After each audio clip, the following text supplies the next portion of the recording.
It's the old Doctor Who show, episode number 129. The Horns of Nimon. Go forward in all your beliefs and prove to me that I am not mistaken in mine.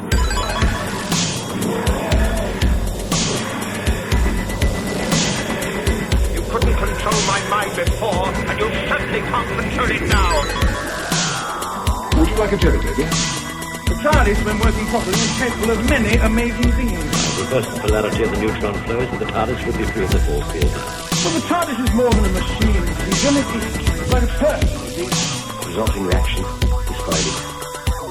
Are you ready? Welcome back to the old Doctor Who show, your classic tri-weekly Doctor Who review podcast. You made the age-old mistake of saying the Welcome tri-weekly part Who is classic. Show, your tri-weekly classic Doctor Who review podcast. You can't escape it. It's Welcome back to the inescapable. old A fella Who needs Doctor to show. say that. I'm your classic.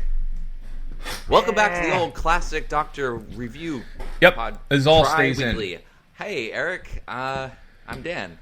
Who are you? I'm Eric. I'm Eric, and I'm here by the grace Physically. of the goddess to talk at length about Nimon, my friend Nimon, and his horn. Dan, I'm fine, Dan. I feel like there's been a lot of exciting developments since our last meeting, our last conversation, our intellectual discourse. Our Algonquin roundtable, if you will, yes. What do we have? We have a new doctor in the world of Doctor Who. We have an announcement of a new doctor. We've got, I saw The Northman. You saw... Everything, Everywhere, all at once yesterday, which was great. And I did not see it, and I know you liked it. It was so good. We watched all of The Staircase together. No, we didn't. No, we did not. We didn't do that. I did actually see the at least the first episode of the New Kids in the Hall. Yes, both. Well, actually, you watched it first. We're both huge Kids in the Hall fans, obviously. You watched it before I did, and I got a text from Dan that said, watch the pilot immediately. I had been waiting. I didn't even realize it had dropped. No. And I guess they're all out, right? All six? Yeah, all 8 of them? I watched 1.5. So after you told me it was out to watch it immediately, I watched the first episode minutes later, and then I watched about a half of episode 2. Sorry, folks, indulge us in this, as you do every time we do an intro. But well, what did you think? I refuse to tell you what I thought of it. I only saw the first episode. Okay. And it felt like it was made for me. The whole episode is about the curse of their movie Brain Candy. Yeah. And how they've been living under this curse. It is one of my favorite movies of all time, and you can't find it anywhere. Yeah. You have to go to my house. DVD or VHS. Yeah. Right. You had to, like I did, rented it from Netflix when they sent out DVDs and just not returned it. Do you still have your Netflix copy of it? I do. Yeah, you do won. I have a DVD you won that player battle. to play it in? Well, I have a PS4, I guess. But so that's the fact that it was about that blew me away. That they leaned into how freaking old they are. Yes. When they uncover them in the grave, and they just all turn to each other. Am I still the cute one? Yeah. It's so great. Yeah. Anyway, that was great. There's a unexpected full frontal. Oh, and it holds for it. It's not just full frontal. There's movement involved. But it's integral to the plot, so it's not just gratuitous. No, it has an arc to it. I mean, so you had the cops come back. Lots of my recurring characters. Your cops come back. The fact that Marv and Dawn are like main characters coming back is ridiculous. You have the devil. Like there's just so much. No, it's like so happy. It's certainly, if you're a fan of Kids in the Hall, because you won't like it otherwise. Full of quote unquote fan service. It's very, very self-aware. But it's like the show again. They even reshot the opening the same way that they shot the original opening, only updated with them being who they are, and then new inner cuts of people in the street and all that stuff. Paul Bellini. Yet I wasn't expecting Paul Bellini to come back. I honestly didn't know. I love The Kids in the Hall, and like as soon as it started, it was the best thing I'd ever seen, and then it just went from there. Like I loved the entire run. They hate at the. It's you talk about brain candy, and you know they're sort of embarrassed at brain candy. And if you're like if you really dial in on Kids in the Hall, you know like they weren't getting along. There's like was Dave Foley was barely hardly in it. And I don't think he even wrote it, or he's not credited. Like there's a lot of infighting. So they probably look on that movie negatively. I love that movie. And I own that movie on DVD, so I've seen it a lot. So, like, the way they talk about how bad it is, and I disagree. I still love that movie and would watch it in a second. But that whole opening was great.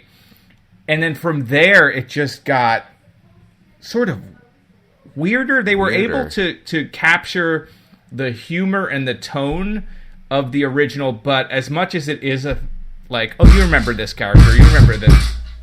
I don't know what that was. You remember this. It felt new, too. Like, it doesn't feel just like going back home and, you know, it's not that. Even though you mentioned the fact that, you know, there's characters, obviously the policeman. Come back. And all of that. But it's, the faxing sketch was great, 18 too. in Love. Everything was great. Like, it was such a home run for me. And how self-aware it is. Like...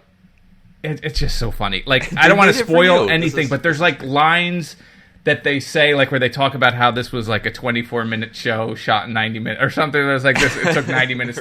Things like that were very... I don't know. I loved it. I am not completely through the second one. The second one is also great. I don't know if you knew. I didn't know until yesterday because I follow Julie Klausner on Instagram.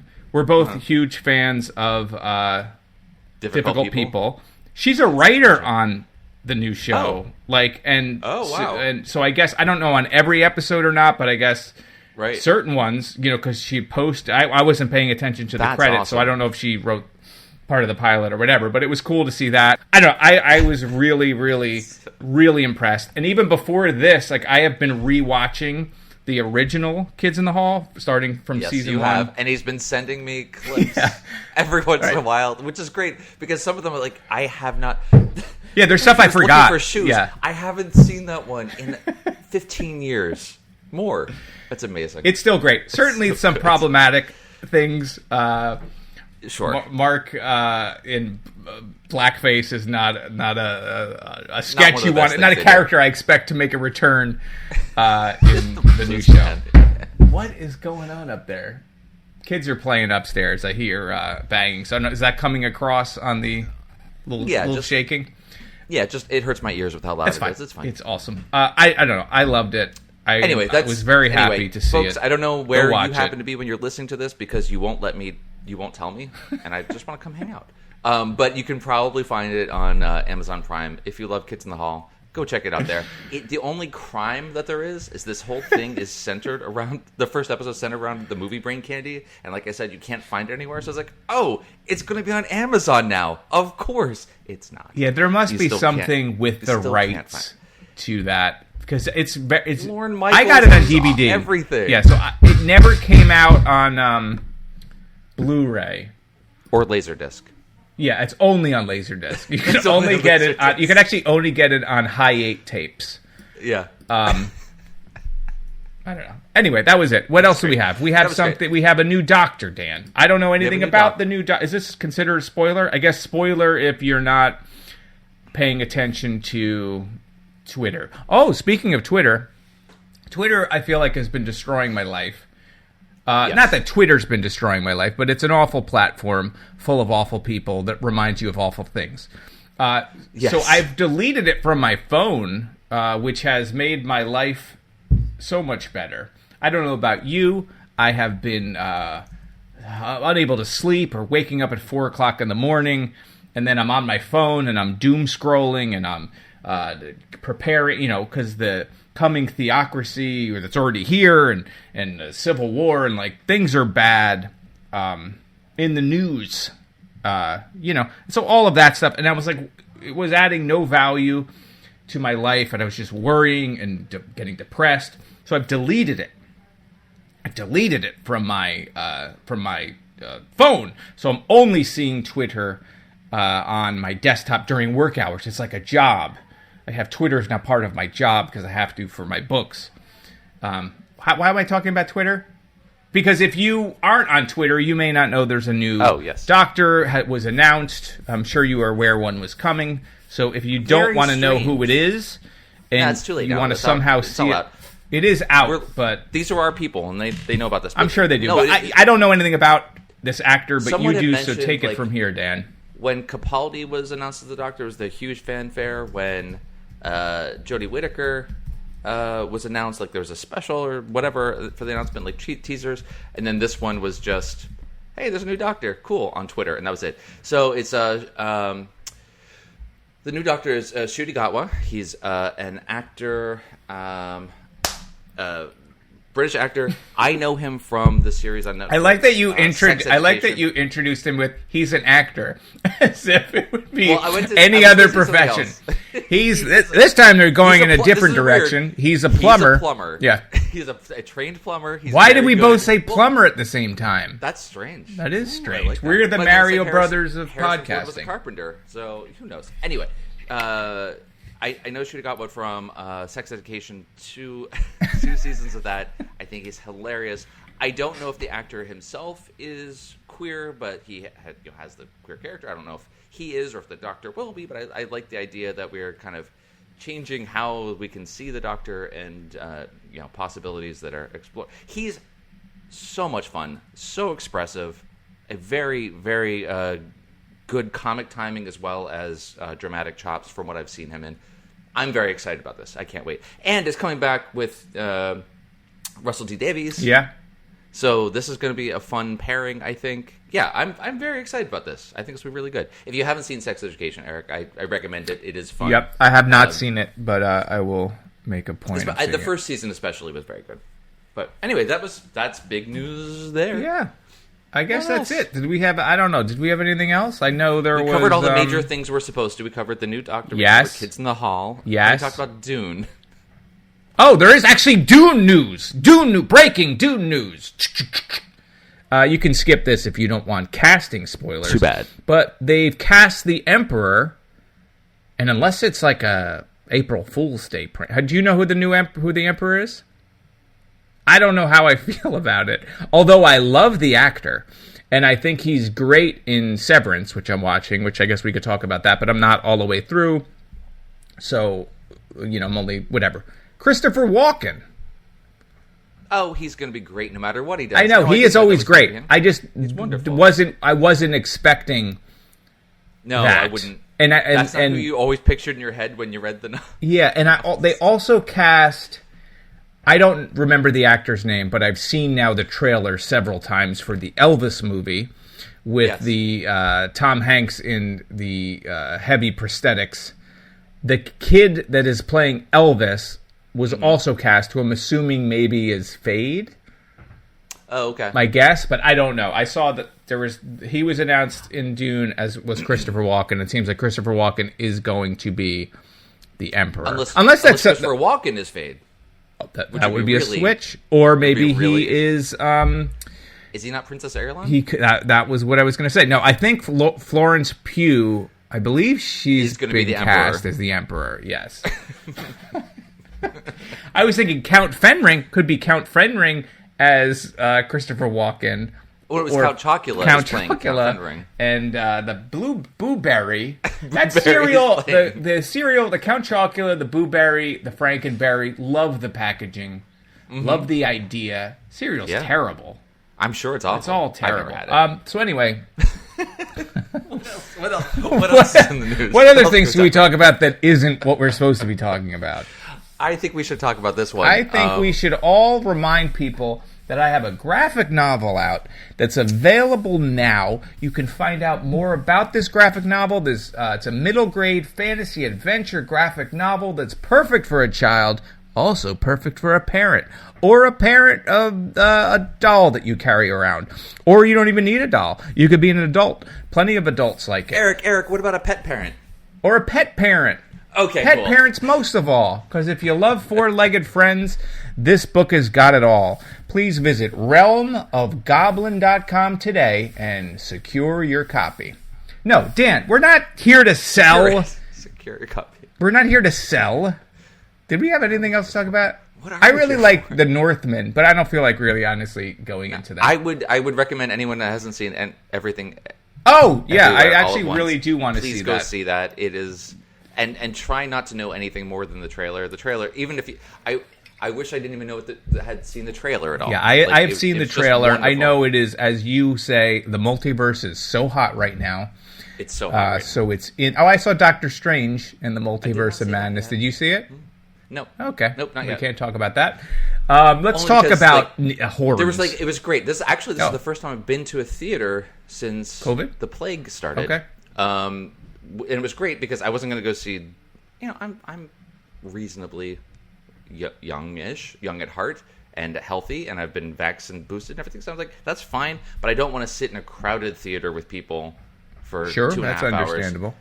There was almost no one in my theater when we went to see this one because it's been out for a while and it's a smaller movie. So it was a nice experience back, and a movie I wanted to see in the theater. It is definitely better in a theater, I think. And it's also one that you could see several times and still get a lot out of. It was so good. Yeah, So, I do. so, I do so want to good. see it. I have been to the movies a Short lot. round. Yes, he's great. He makes his triumphant return. I don't love Temple of Doom. I feel like Temple of Doom has a number of problems. I have softened actually a little bit on Temple of Doom. I mean, it's full of terrible things. It's my least favorite of the Indiana Jones movies. Wait. But Short Round You is like it better than Crystal Skull? I don't think think Crystal Skull Crystal is Skull as bad made the as other people. movies better. I know. Oh, no. I understand. Like I saw Crystal Skull after hearing for so long because I saw it much later how terrible it was, and it was the worst thing in the world, and blah blah blah blah. So I had absolutely no expectations. It's not great, Right. but like there's things in it that I was like, oh, this is kind of like silly, fun, whatever 50s. Alien conspiracy. That's what it takes place in the 50s, right? It's fine. I don't think it's as awful as people make it out to be. It's not. That doesn't mean that I think it's good. And with Temple of Doom, which I'm trying to get through here, it's full of sort of racist tropes and just sort of weird things like that. Ugh, these dogs. Anyway, what I was saying was, they should have just carried on Indiana Jones with Short Round. They set that the best part of Indiana Jones Temple of Doom is Short Round and Indy and their relationship, and they build him up to be this little mini hero. He's got these heroic moments towards the end. Have him take over. That's what they should have done, but I guess we weren't there as a people. We hadn't earned it yet. It's fine. Why was I talking about? Why are we talking I don't about even know how I got here. What was it? Was it because redone? He's in. Yeah, we're Oh, he's in everything. everything. Yes. Yeah. I was going to say, I have been to the movies many times. I know it's not the best thing. You should stay home. But I love the movies. I couldn't stop. I've seen a lot of movies in the movie theater. And the one thing I've learned is I hate everybody. Yeah. People are awful. Just awful. The Yes. theater, everything is just falling apart.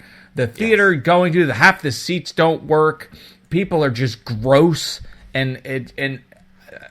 I want to come back. I just need to build a theater in my house because I like the big screen and I like the darkness and I like the curtains and I like going into and it's also in a theater. It's like this for me. It's like I can have a social situation where I don't have to talk to anyone. I'm part of a community, but I'm very much alone. But it's hard to maintain that when people are like when I saw Doctor Strange, these people were so high. They were just laughing at like the most inappropriate things, like things that weren't jokes, and at one hand I'm like, yes, we were all young once too. God bless you. Whatever journey you're on is wonderful, but it also sucks. Right. Right? Anyway. Right. I don't like people let's talk about Nimon. Welcome to Doctor Who, the Misanthrope Hour. Is it getting worse no, I with agree, people, or am I just getting it's gotten older worse. and No. I'm having less patience, Both. or are people getting so awful? All of the above. Okay. Dan, why don't you hit that Hi. button Okay. and take us into the future Old here. man yells at cloud. Northman is very good. I would rank it third, though, as far as the Eggers films. The Witch and The Lighthouse, I think I prefer more, but The Northman is great for sort of an old fairy tale, Viking revenge, precursor to Hamlet sort of tale. It's fine. It's all good. Dan, please. Let's push that button. shall Is we? my favorite movie of 2022 Northman? Nope, it's still Titane. Please hit the button, Dan.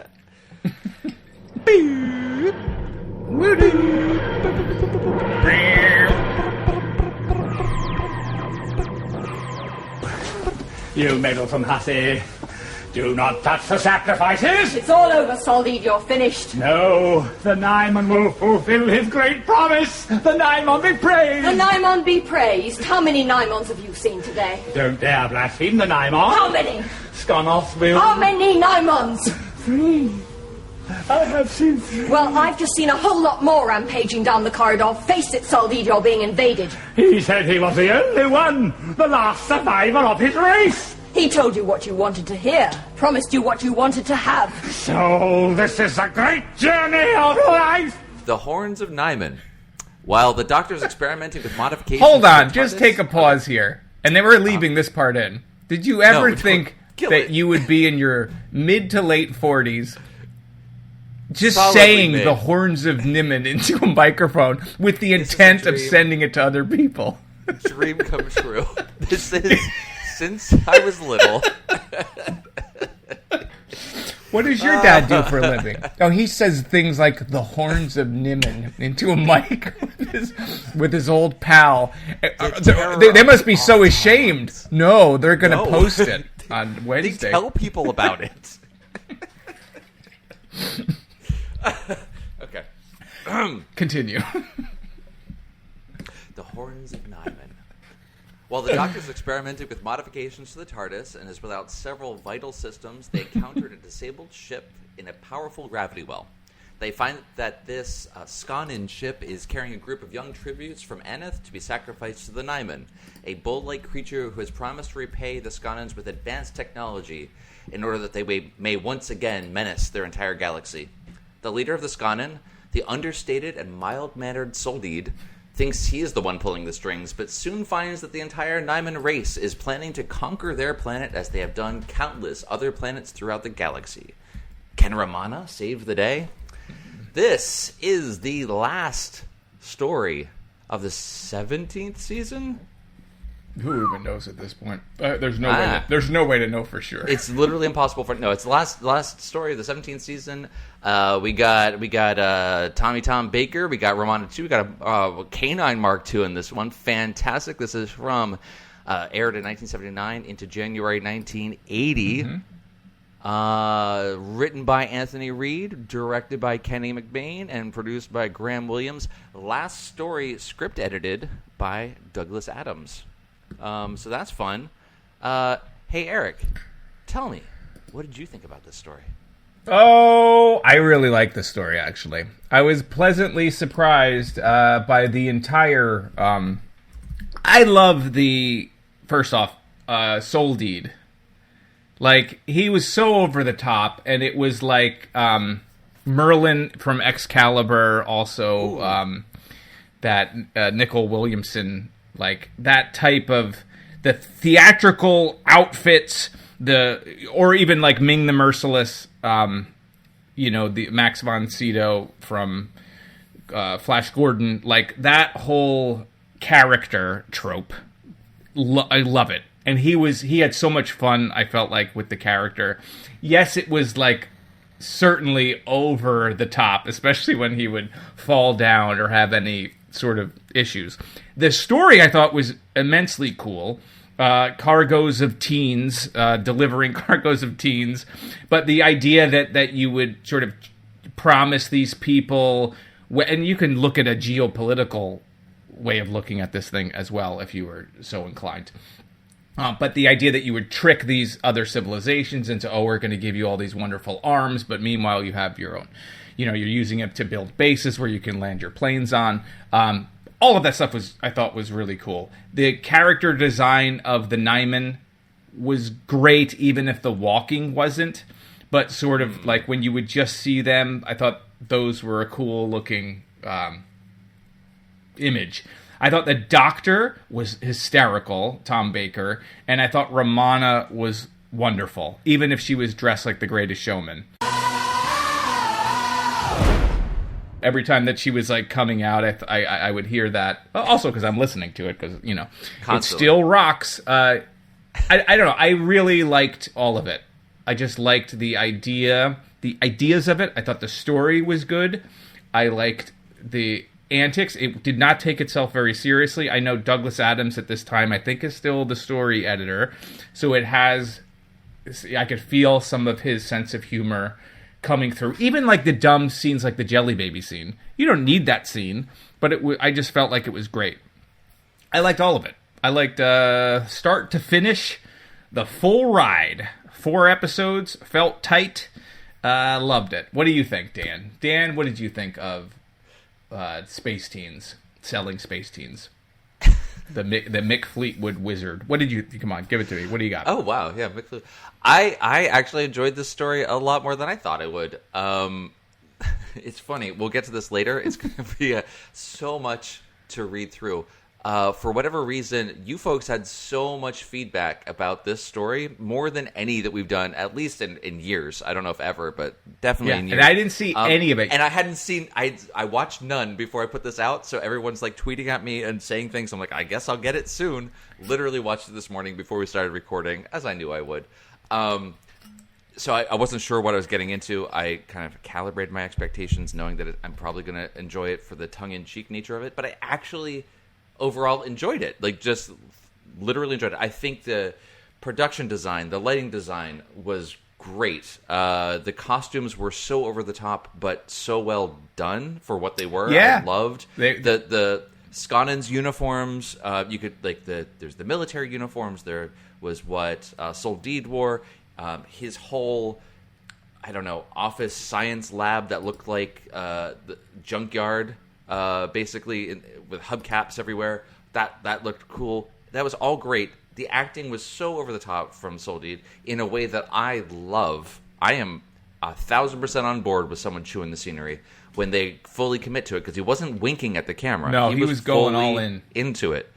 I thought, like you said, Tom Baker, Lala Ward, wonderful. I don't love this voice for K9, but the character was used well, so that was fine. Yeah, but K9 again, it's always tough because I guess he was sort of important to the plot, but you didn't need him. You didn't need him. He spends a lot of time like on a table with his guts open. But yeah, the voice doesn't bother me as much, I think, as it bothers you, but the character in general feels more like a hindrance than really adding any benefit. Right. Kind of like they had to do something with him. Although the Tom Baker and K9 moments were cute. I felt like when they... Oh, the resuscitation? Is it the first episode when they're going to get hit by... They think they're going to die, and the two of them together, and it's like 58 seconds to impact, that kind of moment. Yeah. I like that scene, but... Yeah, that was good. Go on. I think overall the acting was good. The Space Teens were fine. Seth was better than Tika was, but Tika really wasn't written as a very good character, so I don't blame the actress. That's fine. Although I liked how much constant pressure she had, where she's just you're going to save the day, right? And he disappoints her, which is life, right? I mean, that's sort life. Of like a good metaphor. It's like they've been married for 20 years. Yeah. It's amazing. I appreciated the Nimon design. I didn't like the execution of it, and not just because of the 10-inch platform heels. Or the arms, like it was they had a really cool head sort of piece. The overall body design was good, but they had like little stick arms coming out as long as it didn't move. As soon as it moved, it was absurd. Like the way that the arms sort of move Yes. to the side. Like, it was like ridiculous. I liked Right, it right. as a And like still. anytime there was a chase scene, and the Nimon were going to run after them. It's like, holy crap! Don't worry, you got hours. They're never going to catch up to you. Yeah. So I think, and the overall plot was pretty good. So, Well, should we go I actually over? enjoyed You want to this go over the overall? No, I plot? think I'm done. That's really all I want to talk about. Okay, fair enough. I thought it started out good Let's though, go through but it. like as far as like the going back to the first episode, it's just a very funny bit too, like of the doctor. All of the Doctor Tom Baker's lines were great, but when he's trying to fix the ship, when he's like reading the manual and turn off the things that you don't need but leave on the things that you do, like just how dumb some of that thing That is. felt that very whole Douglas Adams to idea me. of being a human was great. The what else did he say at that point? With where he keeps saying what could possibly go wrong, and they just keep revisiting that line and things go wrong. All of that stuff I thought was very fun. When you got to the ship, the co-pilot who just had to call those people, what did he call them? Not weaklings scum. or weakling scum or whatever. Like every single Every take, almost where it was like an OCD thing. And then I felt like a little bit. He's been on the ship for a long time. That's the only way he feels safe. His character was interesting, but did he even have a name? Was he just co-pilot? Because he's credited as co-pilot in the credits of the show. But did they ever call him anything other than...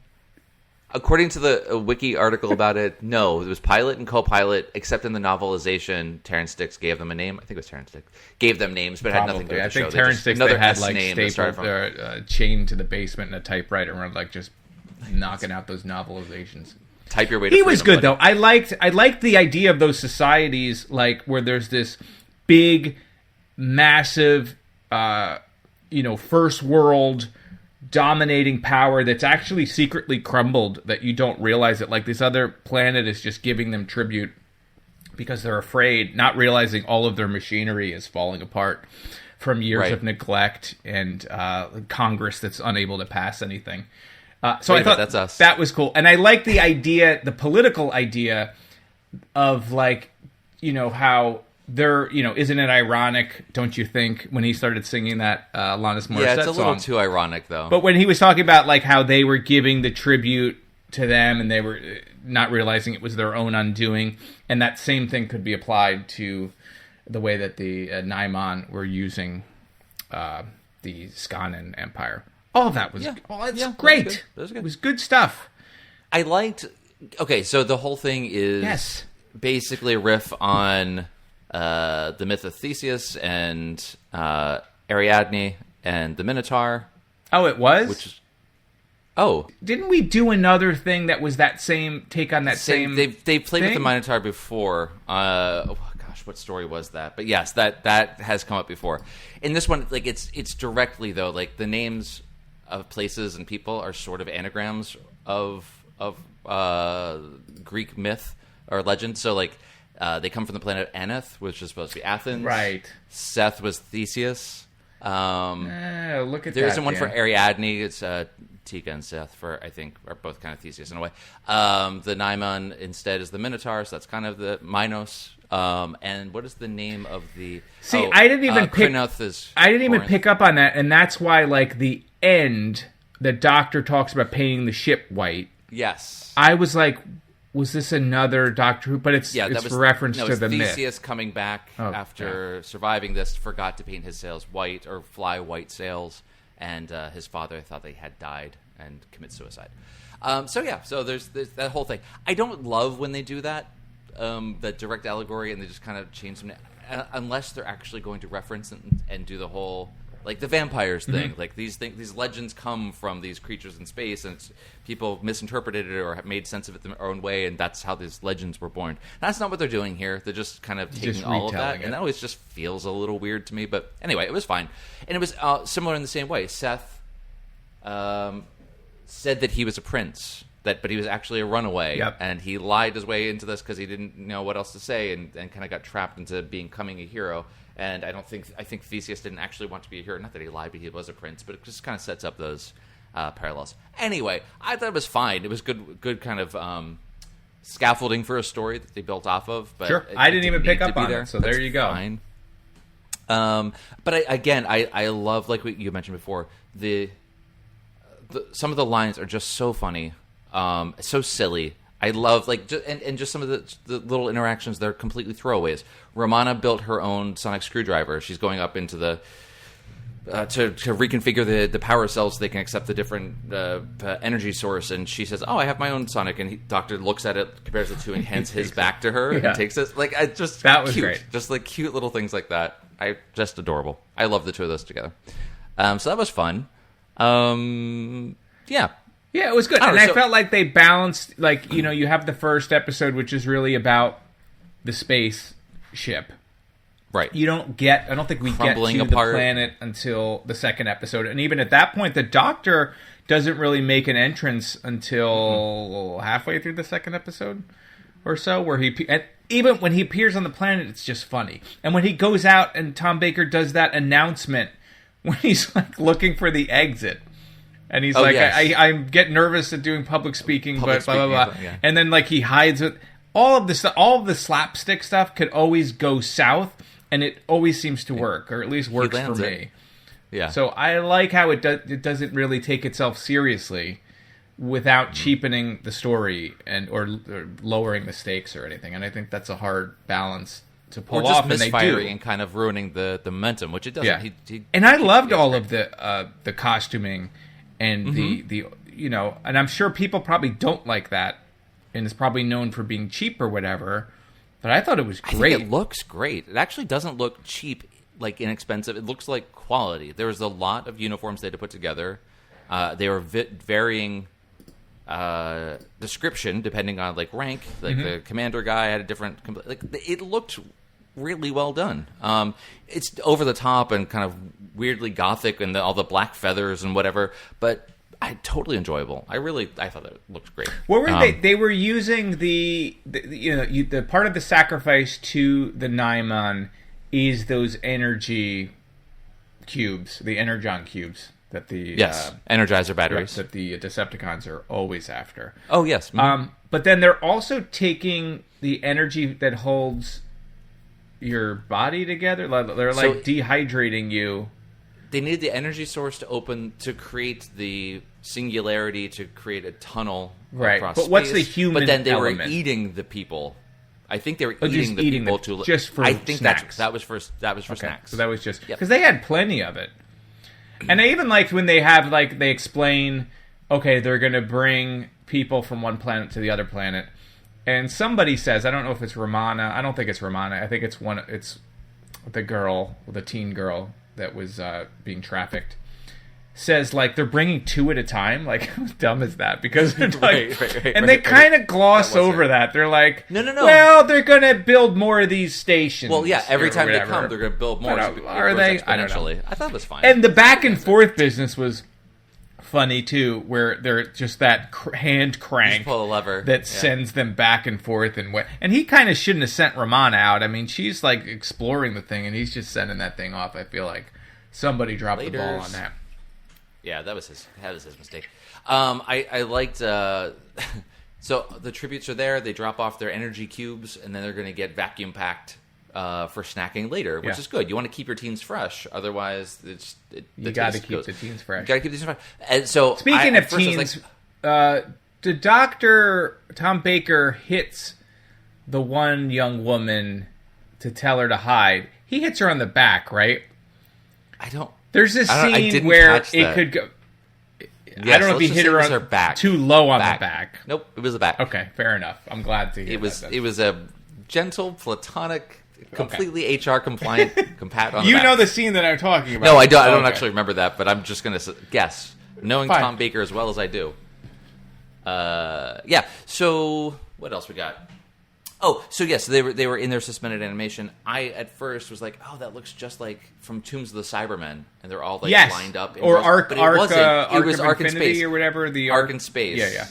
Which it is actually literally that same set. Okay, really? So that's really. It's funny. I didn't think of that one first. I thought of a much, much, much older story that it looked almost nothing like it, but That's what my mind would do. Anyway, so that was kind of cool. I thought that there was cool ideas too, like the labyrinth, the shifting maze. And I guess this goes back to the myth where it keeps changing.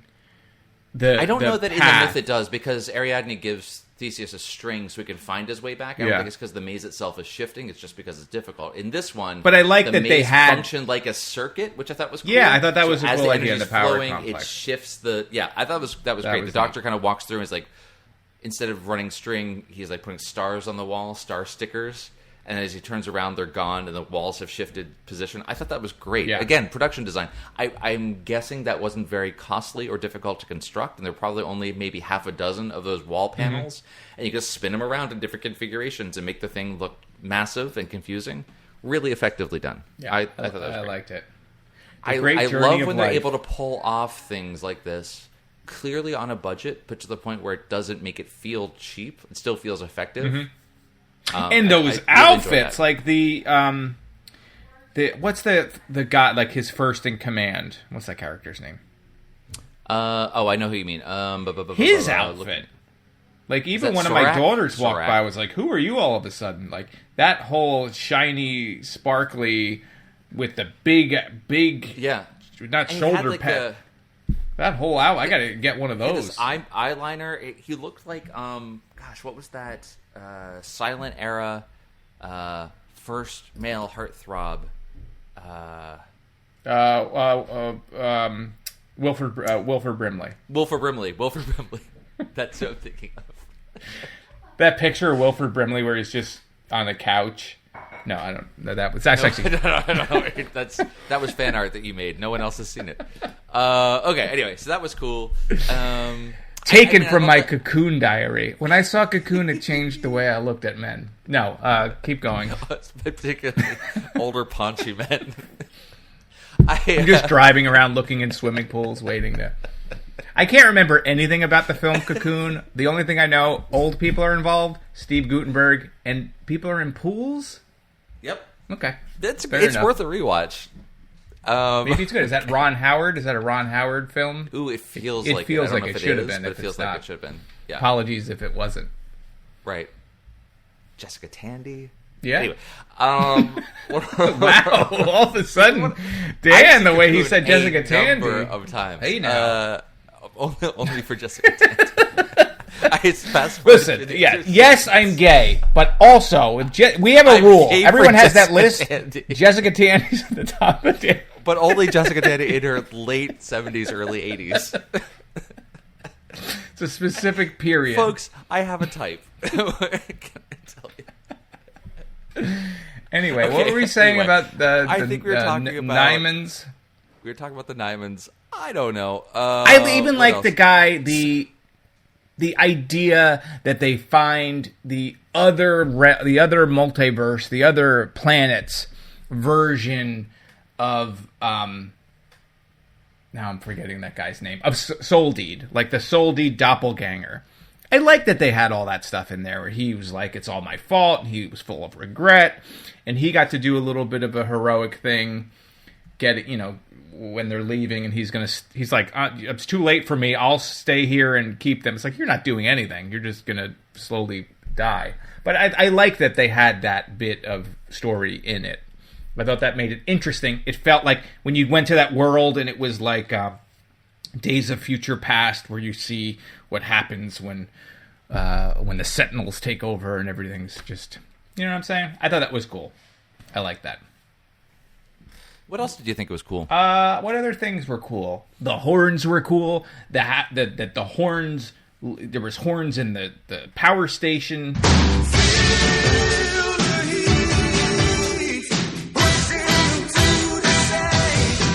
Also had horns. A lot of horns. It's a really horny show. Yes. What else? I mean, just another line that I thought was really fun was when the Doctor's captured, and he said, "Later you'll be questioned, tortured, and killed."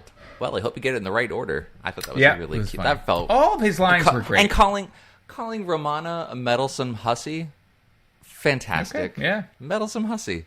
And he gives her credit because she's, the two of them together, and she's figuring a lot of the stuff out. And then when he meets the Soldeed, he's like, I had a little help from her. Have you seen her? Blah, blah, blah. It was great. Yep. They work well together.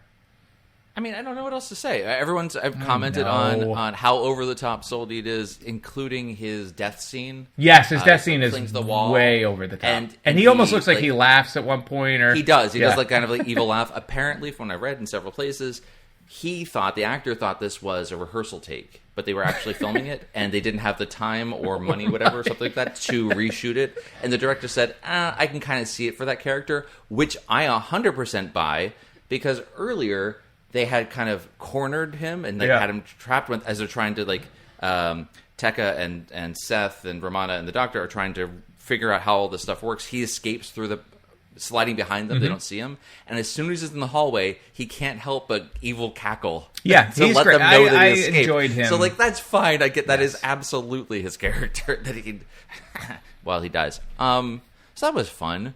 I don't know. I think that's pretty much everything. I don't know if there's anything too much deeper to get into here, but no. Unrelated. Wouldn't it be time. great if they took all of these classic Doctor Who stories and adapted them as graphic novels?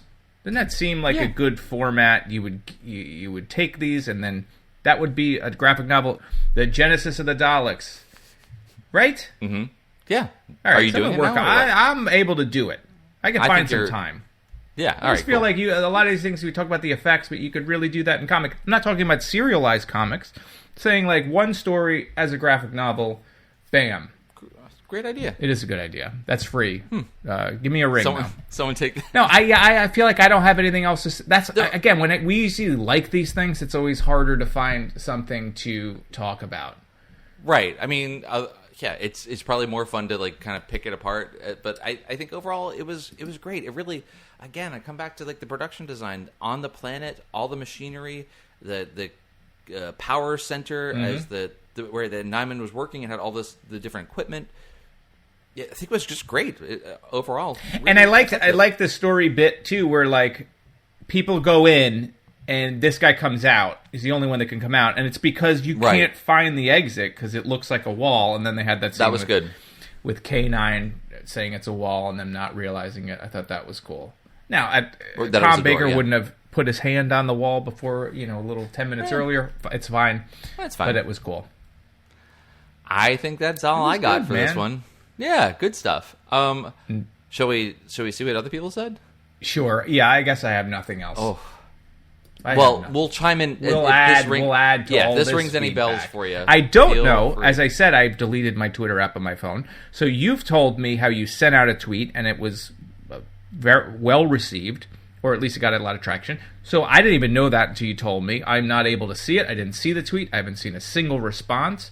I don't know if people hate this story or like this story. My guess is people probably like the story, but we'll see. Maybe it's a hated tale. Go. It is a tale as old as time. Oh. Let's see. Hang on here. Let me get back to the very beginning. You might want to. Hey, if you need to edit this, I think that's gonna be fine. Oh boy. Okay. Yeah. So people really had a lot of feelings about this one. Like I said, this got the most responses we've gotten in a number of maybe ever. 42 replies on this one, which is a lot for us. So thank you, folks, for taking the time to tell us what you think.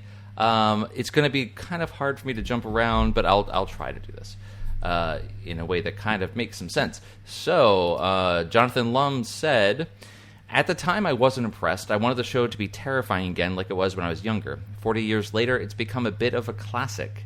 People like it. I remember for a very long time, it was considered to be the worst story of all time." So I like the idea that people didn't like it at the time, and I could see that.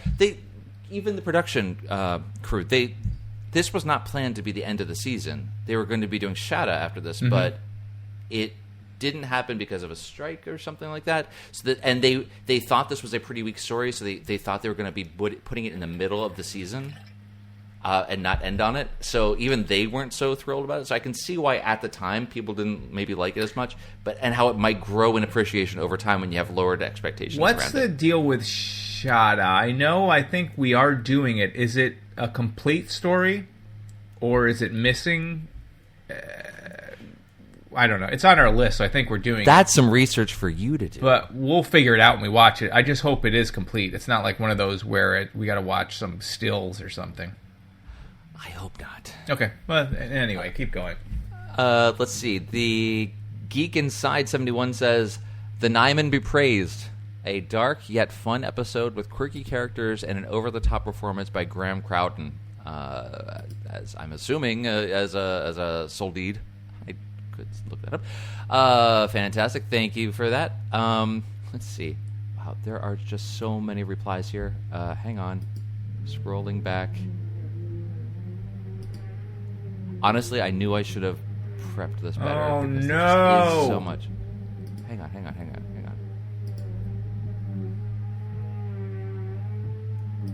Is someone sanding? Someone's saying some vacuuming going on right now.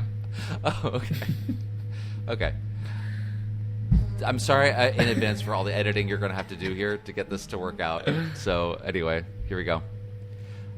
John Ben Salia, let's say that's the right way you pronounce it, says, silly but enormous fun, plus there's unintentional hilarity to be had with the babblings of the co-pilot. The story starting off with those two going back and forth in what looked like a fairly enormous set for the cockpit. Like, at one point, when the pilot dies, the co-pilot's like climbing over consoles. Like, it's just it's so strange. But yeah, it is a lot of stuff. Like it was a lot of junk. Dilapidated. There's a lot going on there. That was pretty cool. Thank you for that reply. Let's see.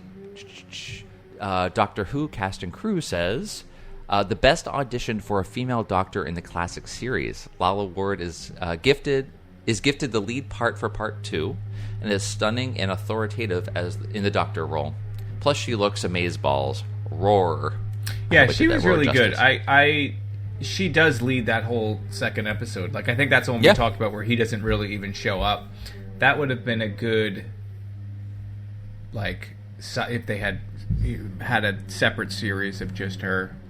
Well, speaking of which, the Rogue Time Lord 1 says, I wish we had gotten a Romana in E-Space spinoff. Yeah, E-Space. People are thinking the same way. Yep. To which Doctor Who cast and crew replies, it would have made more sense to do rather than K9 and Company, but maybe Lala wouldn't have been up for that. I don't know. Don't disparage K9 and Company. I still seeing that zoom in and the Sarah Jane having that so little good. sip of wine. So we never would have had that.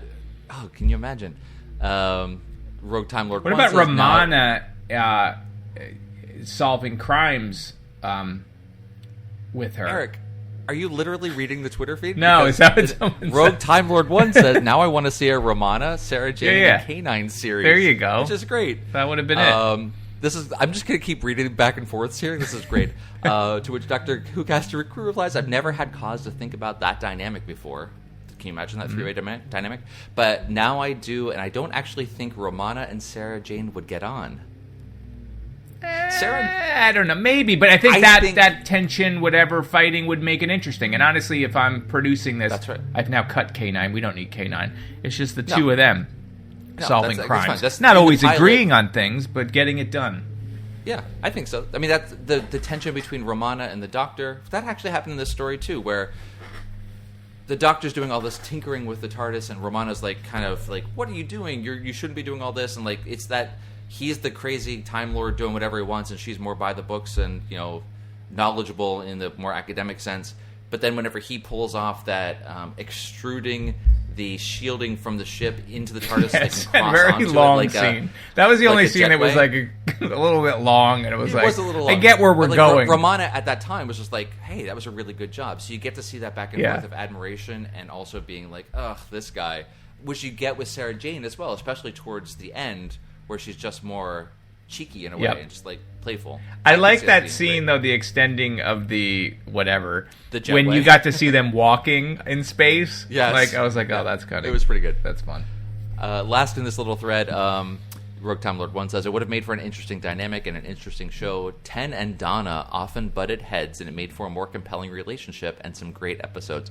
Ten and Donna is series 4 of New Who is one of my favorites. I absolutely love it. So I agree with that. I would watch it. We'd be on board. Okay, going back to the thread again. Lucy McCall says, I like it. The link to Greek mythology is made very obvious to anyone who knows the story Eric. Yeah, sorry. Especially in the anagram names, but I think it holds up as a reasonable adventure as well as larking about with a legend. Graham Crowden is, of course, spitting out bits of this scenery. But there's excellent action for Romana. K9 is vital in helping with the heroes to find a way out of the labyrinth, and the tribute kids are well played, although Tika does go on a bit. Yeah, I think you generally said that okay. too, right? I mean, the tributes really had nothing to do, so it's not really their No, fault. and They're there's just only kinda two of standing them that around. are even have any lines, right? The other Right. kids are just there to get eaten. Yeah, I mean, one gets lasered with some horns. The others just kind of look fearful the whole time. Yeah, there wasn't anything going. One gets pat on the head after eating a jelly baby. That's fine. They got jelly babies out of it. Anderson one says, I used to find it embarrassing, but now I think it's one of the funniest Doctor Who stories ever. It and is. I It is love very funny. It makes me laugh every time. Lord Nimon, it is I, Soldeed, up there with the gunfighters in terms of fun Doctor Who. That's not bad. Yeah, I can see that. That's great.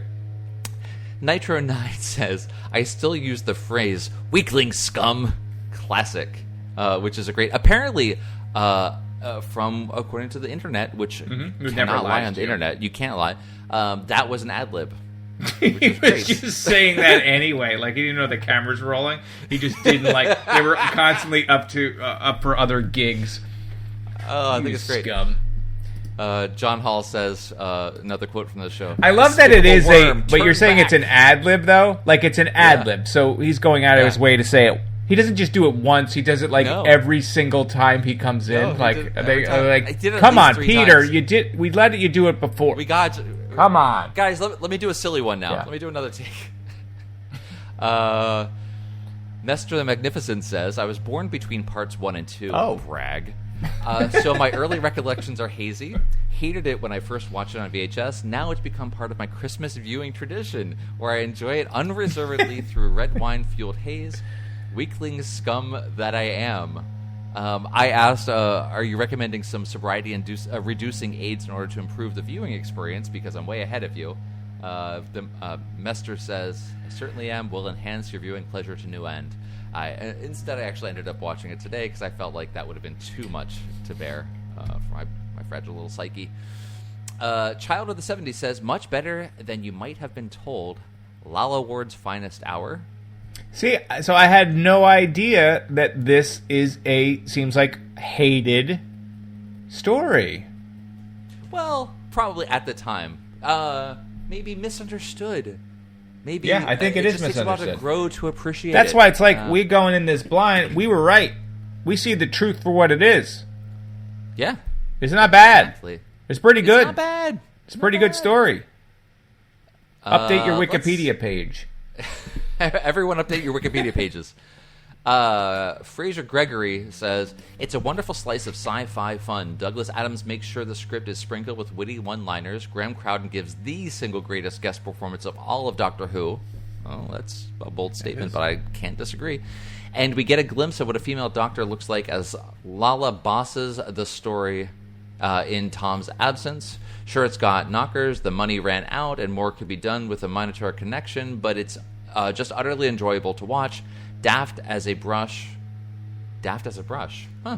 But more than anything, fun. Daft as a brush. It feels like we're playing totally. similes. Super, Tight as super- a drum. Oh, keep going. Nope. I'm going to keep going. Darren Lodge says, the great journey of life. Nyman be praised. When you take orders from something that wears platform shoes. Sure. The wettest bunch of sacrifices ever.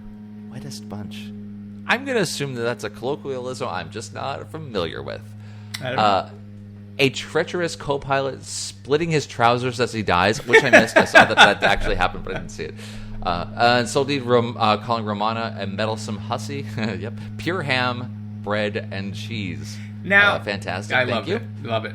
With Romana running episode 2, Yes. do we know, is that like because Tom was unable to do it? Was that as scripted and that's what they wanted to do? Or was it like scheduling thing, he's not available, so we're working it with... He just took a nap. Okay. It was just a nap. Fair enough. I didn't see anything mention why that was the case, so maybe it was scripted from the beginning. A lot of times I sit there and I think to myself, I go, what accent is Gal Gadot doing in Death on the Nile? What is that? Sometimes it's her regular accent. Sometimes it seems like she's trying to do something. Have you seen this film? I liked it, actually, yeah. You did? It was good. I liked it. She's terrible in it. She's fine. It's campy. Like, if I you're guess not it's expecting campy. much, it's I found fun.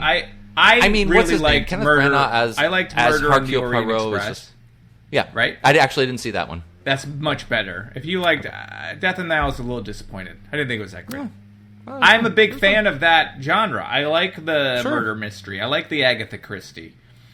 I was Your Gal Agatha Gadot's Christie. performance, though. I was like, what is Gal this? Gadot.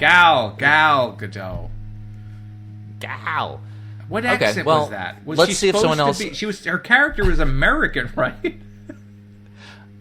Yeah. Wasn't it? Wasn't she was. I think. Well, she was vaguely exotic. I don't Okay, know what she fair was. enough. All right, go on. I took a detour there. I don't know. That's That's on my, fine. just I'm popped sure into many my other brain. people in this tweet thread are talking about Gal Gadot as well. Mm-hmm. Let's see. Daniel Knight says, huge fun from start to finish. Graham Crowden is wonderful, and Tom rises to the challenge of not being acted off screen by him.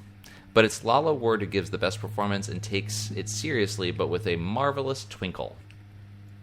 TV fan says, fun story. Graham Crowden as Soldeed is hilarious.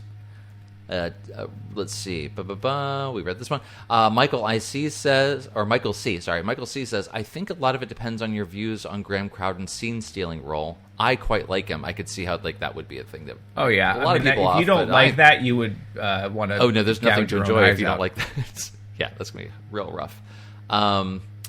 Let's see. There's a little thread there. Lisa McCall agrees. So do I. Like Graham Crowden's scene stealing. Mm-hmm. The whole thing is heightened with only naturalistic performance. The only naturalistic performances come from Romana and Seth, so he fits right in. Michael replies, I have far more issues with Louis Fiender's weird Nightmare of Eden performances. Like many in season 17, he was a good actor elsewhere. We used to watch Waiting for God, his sitcom with Stephanie Cole in the 90s. So that goes down a little rabbit hole there. But yes, anyway, that's pretty fun. So yeah, you really had to enjoy that performance. Otherwise, the whole thing could feel really difficult to get through. Tinfoil K9 says, in the middle of rewatching, actually, it's much better than I remembered. See, there you go. It's one of those, appreciate it over time. Phil Hayes says, saw it at the time, born just before Three Doctors first aired, and I loved it. Scared by the bit when Romana got split from the Doctor by mistake and sent to Krynoth. Felt genuinely worrying to this 7-year-old. Now I can see that she is the Doctor in this one, so Tom should be worried. Which is great. Let's see. This is a little bit back and forth here that we can skip. If someone, Accounting Dad Needs a Vacation says, if someone had described it this way, sorry. Sorry. Keith says it's like Garth Marenghi but real, which is a reference to another TV show, kind of a spoof comedy thing. Horror writer is making a TV show. I've tried watching it before, but I couldn't get into it. I don't know what you're talking about. That's what I this just hear a reference to. I couple can't remember words the coming show. out of your sounds. It's fine. I'm just making up sounds as I go. That's fine. Let's keep going here. Let's see. Father Frames Mather says, The what father were the flush- frames Mather's mysteries with Tom Bosley. What? Nope, it's not. Is that a show? There was one where Tom Bosley. Yeah, there was a Father mysteries. something mysteries. The father. My father.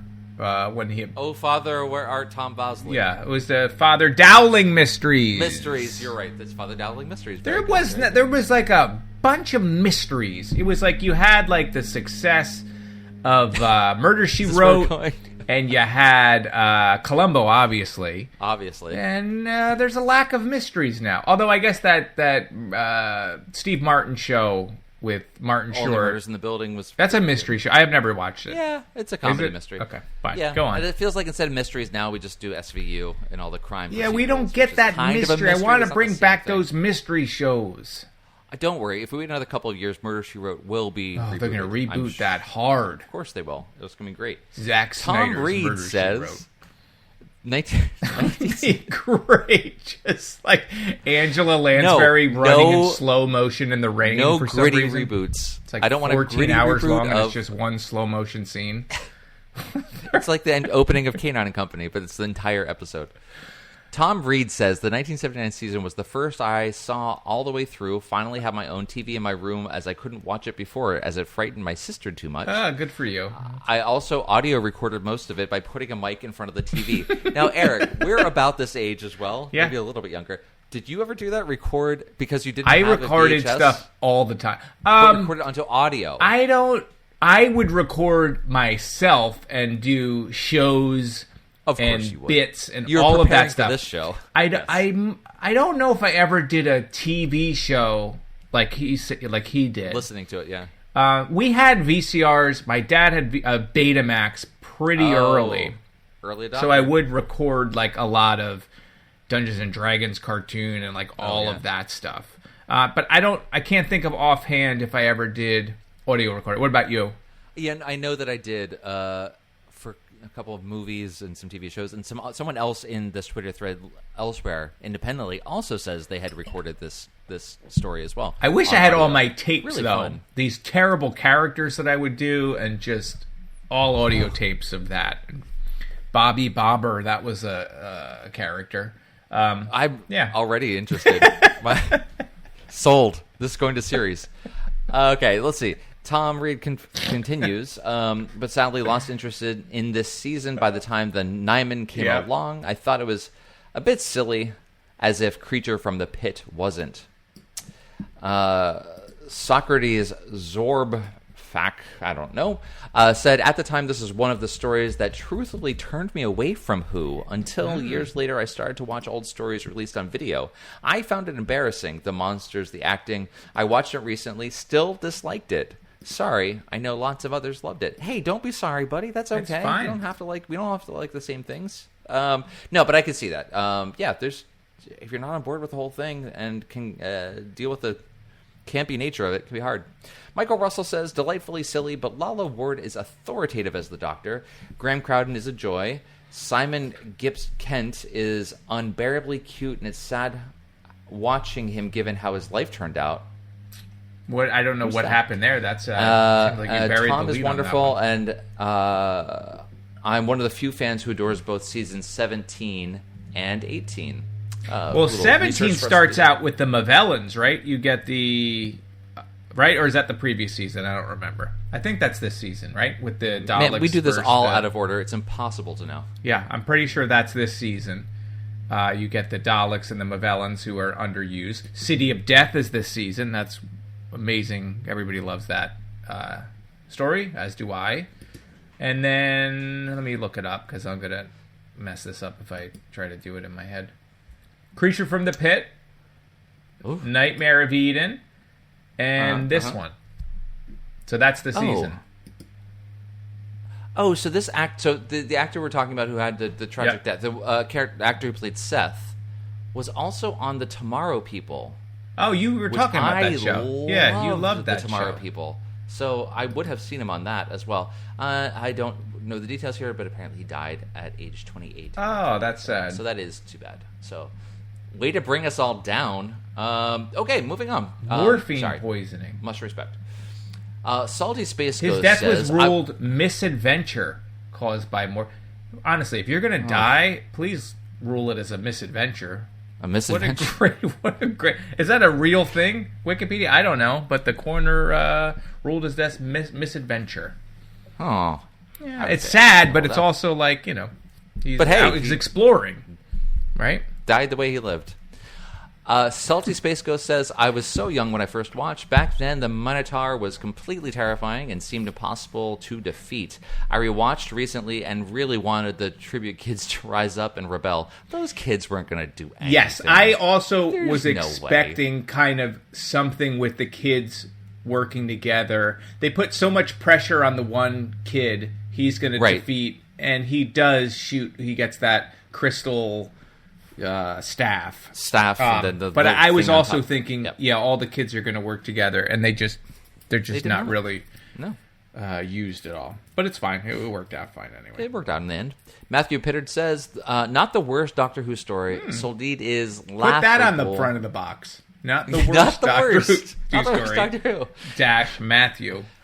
Soldid is laughable, really, even when serious. His death scene was in his death scene, the actor thought it was a rehearsal, thus the laughing, but the show had no budget to replace the scene. Also, thankfully, the last episode of the secondary canine actor. Yes, this is the last time we hear that voice.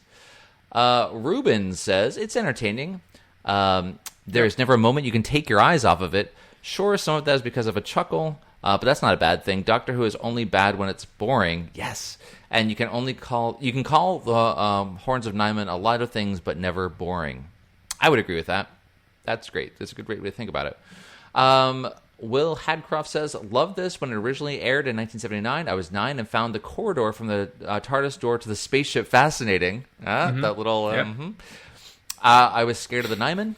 Loved the repeat some months later. Rewatched it recently as a 52-year-old. Concept's great. Realization awful. Shame. I wouldn't have said it was an awful realization. I think, so, like we said, the production design was executed pretty well. Eric, we got a couple of things. Will come up in just a second. What else do we have? We have no reviews on iTunes, if that's what you're going to ask me. I still got more tweets to go through. Okay. I'm hoping everyone enjoys this. The Doctor Who's That podcast says it has the greatest bit of acting since The Underwater Menace. John Hall says The Horns of Nimon was the first Doctor Who story to show that not only was a female doctor possible, but that she would be fabulous. Yeah. The physician of Who says, how many Nimon have you seen today? Which is great. 3. I've seen 3. Let's see. Mike Ferguson says it's Romana's best story. Speaking of the Nimon, I like when the Nimon are coming, like when the Doctor expects to get Romana, and then the pod door opens. And then the Nimon are like, see that they're somewhere else. And then he sends them back. And then they get out of the thing and they're like, nuts, we're still here. We're back here Weren't they paying? Of course, didn't they see that they were somewhere else? Didn't they invent the technology? They know how that works, They built right? it. They are literally see where they're supposed to be. And then they're sent back. And then they're surprised. How did that happen? Wait a minute, this is the... I thought that was interesting. I got all turned around. Ethan and his dog says, I just watched it the other day. Soldid is so much fun. Romana was also really good. Ken Holtzhauser says, sorry, Ken. While I love the story now, I remember watching it 40-odd years ago and genuinely being concerned that no one was taking Doctor Who seriously anymore. I thought the camp had overtaken the drama, which is fair. Yeah. But it does not take itself at least it's not boring. Seriously. That's fine. Matthew Barlow says, oh, okay, never mind. This is in response to another thread that we already read. Sorry about that. Let's see. Keeping it moving here. Jonathan Lum says, at the time, I wasn't impressed. I wanted the show to be terrifying again, like when I was younger. 40 years later, it's become a bit of a classic. People like it. I remember for a very long time it was considered to be the worst story of all time. I wonder what takes that now. Hendrik Korzanowski says, Part 2 is the first episode. My brother and I recorded an audio tape. He got a radio cassette recorder for Christmas. I can still quote loads of parts 2 to 4, but part 1 feels unfamiliar to me. That's fantastic. See, people are taping this on audio tape. Adrian Barry says, when I was 10 when it aired. Loved the Nimon voices, echoey and growly, red eyes. 52 now, still enjoying it. Doctor Who as Panto, everybody looks like they're having fun. Yes. Definitely having fun. And I think that comes through. Especially Soldid. TARDIS Who 1962 says, the Horns of Nimon really feels like a low-budget episode. The Nimon are not very convincing monsters, Eric. Sorry. And some of that acting is a bit over the top. It was a shame that this was the last story of the season. Agreed. I wasn't playing. Yeah, and then it goes into the next season, which Leisure Hype, right? Did we not like that one? That was kind of, or did we like it? I can't remember. Can't remember anything. I think that one, to me, from my memory, feels... They were playing like space tennis or something. Space tennis, right? Or space badminton. Yeah, that it was probably just can't be enough to be fun, but I don't remember that our review of it. It starts to get really silly, right? Because it's like space tennis and then Meglos with the talking cactus. How do you remember this? I don't know. No, that's not No, that's a different one. Is it? I think so. Okay, that's fine. I don't know. Scott Vakra, like that. Scott Vakra says, "Love it. It's so surreal and I felt like a Scott Bakula thing. I didn't know what to do with it. That was weird. I love it. You really took to that name. Give me Scott Vakra. Like We're replacing Eric. Bring in Scott Vakra. I love it. I need something more with that Scott Bakra feeling.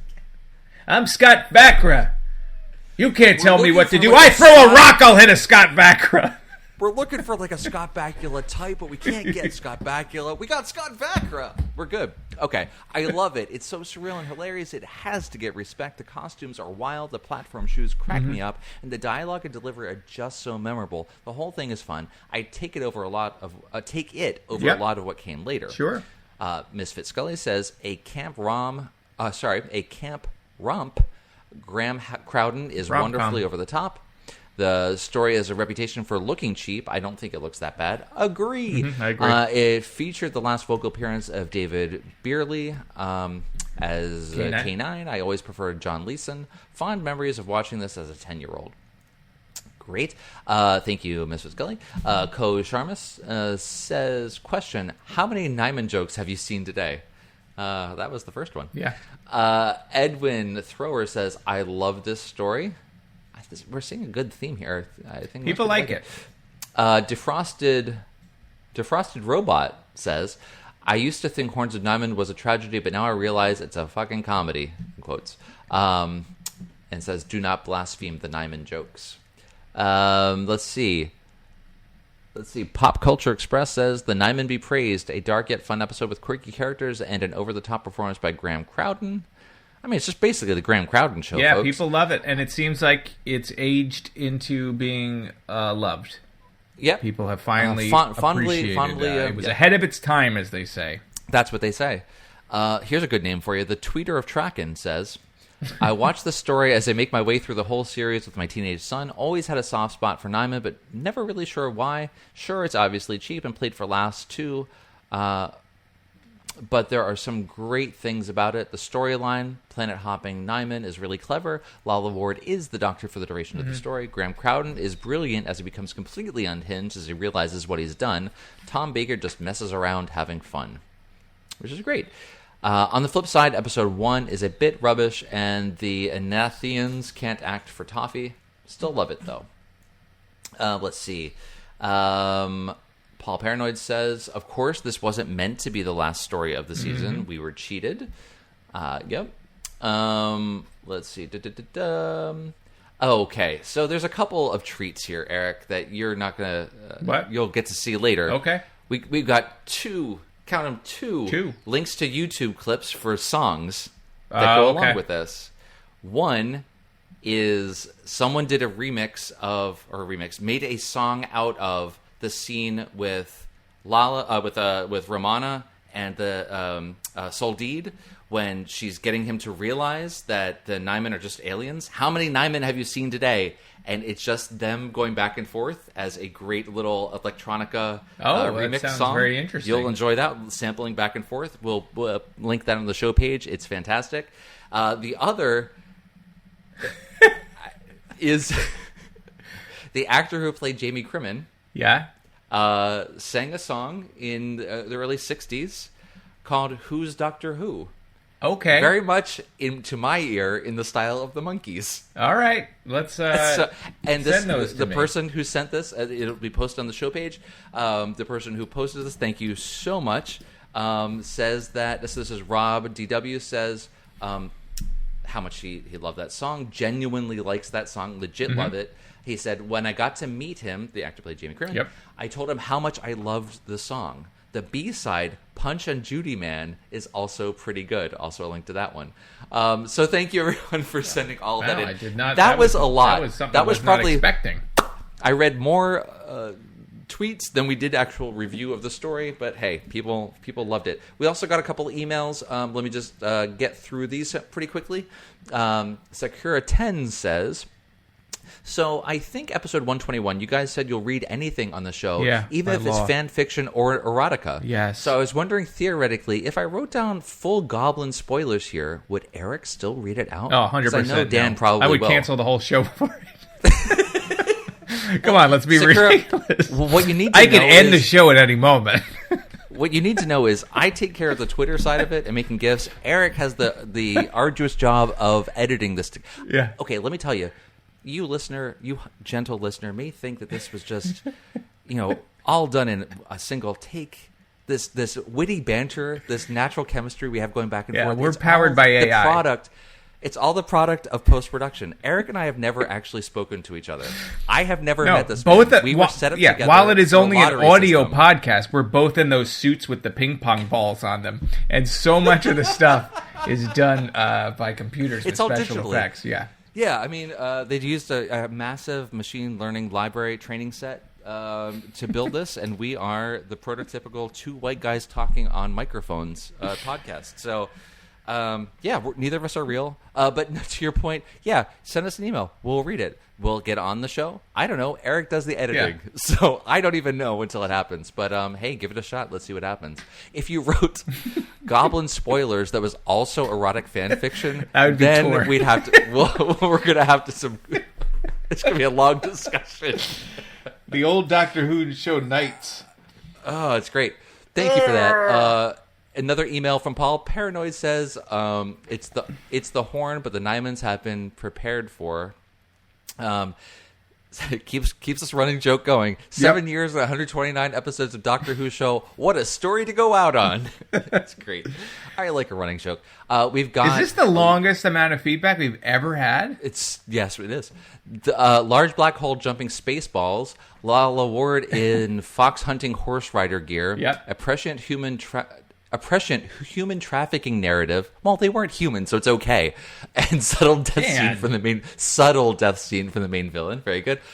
It's also technically the first Doctor Who story to feature that hot girl, a national treasure of 1970s children's TV show Jigsaw, Janet Ellis, as a supporting character. I'm sure that means something Is to a lot Janet of you out Ellis there. one of the space teens? One of the space teens. Okay. And in no way contradicts the theory that men in tights and loincloths once wore large moose masks and hung around in mazes in a very futuristic version of Thebes, which somehow the past yet also future, like in Star Wars. Fabulous closer to season 17. And for the old Doctor Who show's glorious 7-year run, see you on the new Titan-themed podcast next time. Very well done, Paul. Thank you for that. Enjoyed every moment of it. Last, our friend from the Twitters, Hair of the Hound, says, Eric and Dan, it looks like you've got enough horns of Nimon takes on Twitter. I'm more interested in the horns of dilemma facing the old Doctor Who show. After a shock discovery from listener Mitchell H. that you still have 12 stories left to review, are you sticking to your scheduled September end date, or can you stand another 4 months? Because I'm deeply concerned for your psycho-emotional welfare and have way too much time on my hands. I've worked out a sane route to help you through it. Crap. Okay. It would mean changing your schedule starting next episode, but gives you a good mix of Hartnell, Troughton, Pertwee, and Tom Baker ending in January, Doctor Who's 60th and the old Doctor Who show's 8th anniversaries. Is this a different schedule than what was previously? This is the first I've seen it. Hair of the Hound took so much time putting this together. Let's see what happens. So we would end up in January around Doctor Who's 60th, our 8th anniversary. Our 8th is probably more important than the 60th anniversary, to be honest. I think so. And we'd end with the movie Dalek Invasion of Earth 2150 AD, a.k.a. Dan and Eric Double Suicide Spectacular 2023. That's the other thing. It is our death. It's gonna be rough. Not to sway your decision, but if you make it to January, I will send shiny new Doctor Who action figures to your P.O. box, or Anthrax, whichever you prefer. With love and separation anxiety. Yeah, I think we talked about it. Conrad. It seems very likely we will go to January. It's figuring out, or we will go to or we hell. won't go to no, but figuring out like what those stories are going to be. Maybe we'll do a little thing on Twitter again. I wouldn't Yeah. mind going through January and ending. I just think that kind of especially neatly it's puts a the bow on the whole thing. anniversary. Even though now I'm actually signing up for another several months Ugh. of this. Well, don't which say it out loud. I start to get a little... Folks, we love it. Okay, so here's the proposed. We'll put this on Twitter. Okay. Here's the proposed order. First Doctor, the Sensorites. Second Doctor, the Dominators. Third Doctor, Colony in Space. Fourth Doctor, the Android Invasion. Then First Doctor, Space Museum. Second, the Crotons. 3, the Claws of Axos. And fourth, Shada. Wait, Claws Then of Axos 1. we are doing anyway. I think it's just a reorder of them. Oh, it's a reorder. To mix them up so we can go back and... Yep. Number 1, the Ark. Then Third Doctor, Frontier in Space, which leads into the Third Doctor's Planet of the Daleks. And ending on the movie, the Daleks Invasion of Earth 2150. This is interesting. We will take that under consideration. That and we doesn't will seem... Yeah, send that to me. I'll have to look at that. That doesn't seem Okay. like that many more episodes than what we already have right now, right? Yeah, there would only be, I think, 4 or 5 more added, which feels like a lot, but we'll see. But thank you. Because Thank right you now so much. we have 5 to go, not counting the movie. Okay. And this is what, 10? 4, 8, 11. 11. That's the movie. Not counting the movie. Correct. Okay. All right. Yeah, send it to us. That sounds okay. Okay. We'll check it out. We'll put this on the Twitters and we'll see what people think about it. But thank you so much. I also really like Hair doing of the Tom Hound. Baker ones. I know. And so, like, I'll do more of those. We could just I keep get doing Tom. sometimes I the like the idea of Hartnell mixing them ones. up. I get a little bit like, ooh boy. Or and I would even like to or do even another the 6-parter. Troughton ones. While I like Troughton, I don't want to do any partials where I Right, have to right. watch a still. And we've just done so many Pertwees too. I think I don't know. We'll discuss. see But where thank we you so end much up. for taking the time to send that to us. If you want to send an email to us, you can do that at the old Doctor Who show at gmail.com. You can also tweet us at TODW show or follow us on Instagram at the same handle there. We are on the World Wide Web. Have you heard of it? At theolddoctorwhoshow.com. There you can find all of our stories. Our podcast feed only contains the most recent 100 episodes. Jesus. Yeah, it's only crazy. the most recent 100 episodes. If you want to see all of them, you can listen to them, download them directly from the website. There you will also see all of the GIFs I've put together, not just the ones that go on Twitter and Instagram. There's usually a couple dozen more for these stories. They're there. Go check them out. Download them. Use them as reaction GIFs. Confuse your friends. Yeah. Amaze your enemies. So check that out. Eric, this might be one of the longest reviews we've it's had very, in a very, very long long. time. But it's I would mostly say, because like- of you folks being so responsive. Yeah, it's very nice to hear from so many people. The schedule, assuming it didn't change, Assuming. we're doing Claws of Axos next. However, now that we have this new schedule, it's possible That we're we would thinking be of. doing the Sensorites next. We will let you know, Yeah, we'll have folks. to figure all of that out. Whenever we decide, soon. we'll put this on Twitter. We'll do a little poll. Yeah. We'll figure it out. And when we go from there, we will announce it on Twitter. Yep. We'll also come to your home and knock on the door and let you know which one we're going to do. So if you could send us your addresses, that'd be really helpful. What else are we going to do? I'm going to take out a full-page ad in the New York Times. Yes. Which I do normally every would've other done week, it but anyway. this time I'm going to use it for this. What else we got? That's it. I think Skywriting. we're It's done. probably skywriting. Yep. Skywriting. Oh, yeah. No, I think Yep. you We're done. We covered did it. everything, Dan, and you need to open up a Shasta or something and treat yourself after that long reading. I mean, you've been reading now feedback. What feels for like an hour. years. It's ridiculous. Okay, folks, we did it. We're did done. You're the best. You're the best. Thank you classic all. Doctor Who show review podcast fans I've ever met. Yeah. So Top of the charts. top of the heap. Top of the charts. Okay, everybody. Okay. Eric, Yeah. get out of here. See ya. Bye. Bye. Bye. Peace.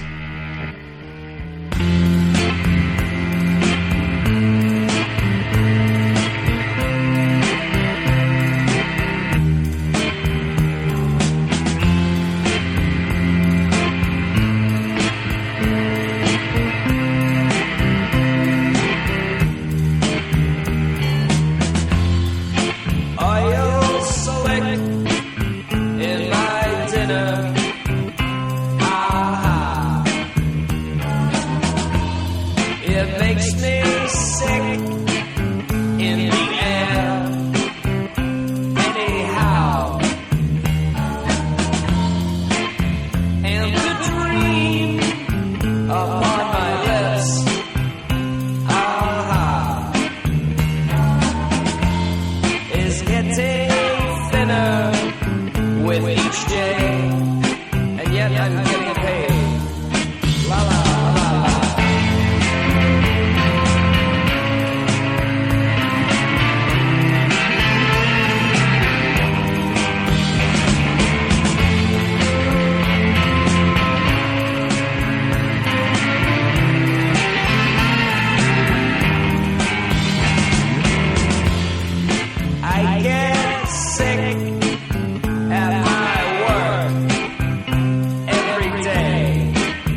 but to stay away without pay.